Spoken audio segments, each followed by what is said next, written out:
Hello, Namaste everyone. This is Aman Shukla, first year engineering student in University Institute of Chemical Engineering and Technology. Today I am going to talk about very important fact related to our environment and sustainable development. एक ऐसी कहानी मैं आपके साथ आज share करूंगा जो काफ़ी इम्पोर्टेंट है और शायद हमारे लिए बहुत मोटिवेटिंग भी होगी और कहीं ना कहीं इंसान होने की वजह से हमें दर्द भी होगा उनके लिए जो हमारी वजह से पीड़ा में आते हैं। डियर फ्रेंड, ये कहानी है स्पेन की। Spain is a country in Europe. ये कहानी है मार्च 2013 की, यानी मार्च का महीना 2013 में। ये कैसा सिस्टम था मैं बता दूं। ये कहानी आपको सच में अंदर से दर्द देगी कि किस कारण, केवल इंसानों के कारण, कितने जीव हार्मफुल और कितने हैरेसमेंट का शिकार होते हैं। डियर फ्रेंड्स, स्पेन मार्च 2013 में क्या हुआ, the normally quite south east coast जो वहाँ का है वो भीड़ से बढ़ गया, यानी कि कुछ देखने के लिए लोग जमा होने लगे। लोगों के मन में इच्छा थी, क्यों लोग इकट्ठे हो रहे हैं, ये जो कोस्टल एरिया है यहाँ पे बहुत सारी भीड़ लगी हुई है। तभी क्या हुआ, एक बहुत बड़ी वेल मछली होती है जो बहुत बड़ी अपने आप में जीव है, वो आके किनारे पड़ी हुई थी, यानी समुद्र के किनारे बहकर आके पड़ी हुई थी।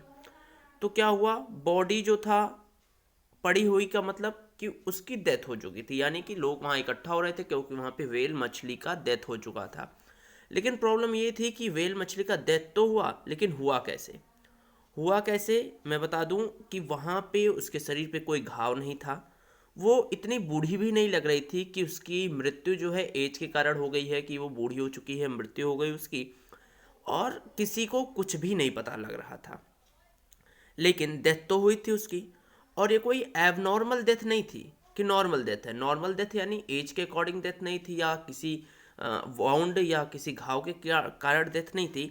तो लोगों ने क्या किया, लोगों ने पुलिस बुलाई, और पुलिस बुलाने के बाद एम्बुलेंस बुलाई, वहाँ के कुछ डॉक्टर्स की टीम आई, और जब उसका पोस्टमार्टम किया गया तो उसके पेट में से 17 kg प्लास्टिक्स मिले।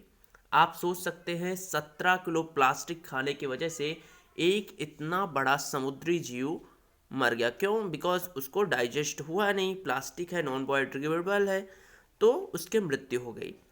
ये ट्रेजिक इंसिडेंट दिखाता है कि किस तरीके से ह्यूमन बीइंग के कारण इतने बड़े बड़े जीव जो हमारे लिए इतने इम्पोर्टेंट हैं, जो कह सकते हैं समुद्र के लिए कितने इम्पोर्टेंट है, इकोसिस्टम को मेंटेन करने के लिए इतने इम्पोर्टेंट है, उनकी किस तरीके से मृत्यु हो रही है।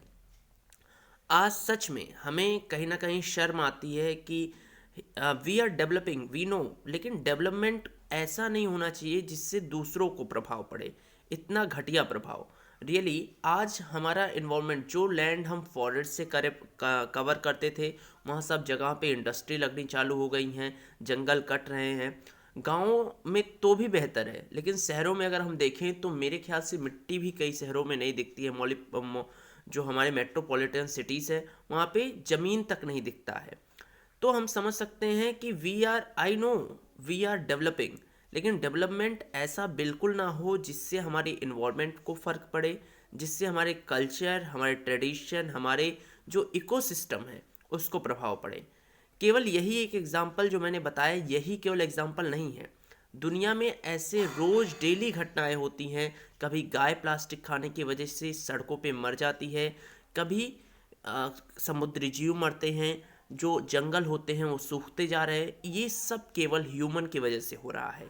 As a human, as a student, अगर हम लोग इसके बारे में सोचेंगे तभी जाके आने वाले फ्यूचर में डेवलपमेंट होगा। मुझे मालूम है कि लोग आज आर्टिफिशियल इंटेलिजेंस, टेक्नोलॉजी, कंप्यूटर के पीछे भाग रहे हैं, लेकिन केवल इसी के पीछे भागने से किसी भी सिस्टम का एक नवीकरण जो होता है, एक जो उसकी जो इम्प्रूवमेंट होती है, वो बिल्कुल नहीं हो सकती है। हमें ज़मीनी स्तर पर अपने इन्वायरमेंट के बारे में, सस्टेनेबिलिटी के बारे में हमें बिल्कुल सोचना होगा, तब जाके रियल डेवलपमेंट होगा। ये मैं आपको दिखा रहा हूँ, यही एब्स्ट्रैक्ट है जो मैंने कहानी आपको बताई। ये आप देख सकते हैं, यही कहानी का वो टुकड़ा है जो मैंने आपके साथ आज डिस्कस किया। यू कैन, अगर आपको अच्छा लगे स्क्रीनशॉट आप ले लीजिएगा, बट यू कैन थिंक कि किस तरीके से हमें सोचना चाहिए अपने इन्वॉल्वमेंट के बारे में। मुझे मालूम है ये बहुत अच्छा आपको नहीं लगेगा कि आप भाई डेवलपमेंट हो रहा है, आप एक इंजीनियरिंग स्टूडेंट हैं, आप मेडिकल स्टूडेंट हैं, आप प्रोग्रेस कर रहे हैं, आप क्या क्यों पढ़ेंगे इस सब छोटी चीज़ों में। लेकिन आप समझ लीजिए, अगर पृथ्वी नहीं रहेगी, अगर इकोसिस्टम नहीं रहेगा, तो किसी काम की कोई टेक्नोलॉजी नहीं है। इसलिए please save the earth, help everyone, क्योंकि हर कोई जब रहेगा, ये पूरा जब सिस्टम रहेगा, तभी ह्यूमन बीइंग रहेगा। ह्यूमन बीइंग अकेला कभी भी इस पृथ्वी पे नहीं रह सकता है, ये मान के हमें काम करना होगा। Thank you. I will always say, आपको वीडियो अच्छा लगा है तो प्लीज़ इसे शेयर कीजिए, लाइक कीजिए और चैनल को सब्सक्राइब कीजिए। और वेरी इंपॉर्टेंट थिंग, आप कुछ करें ना करें, पृथ्वी को ज़रूर बचाइए। Thank you.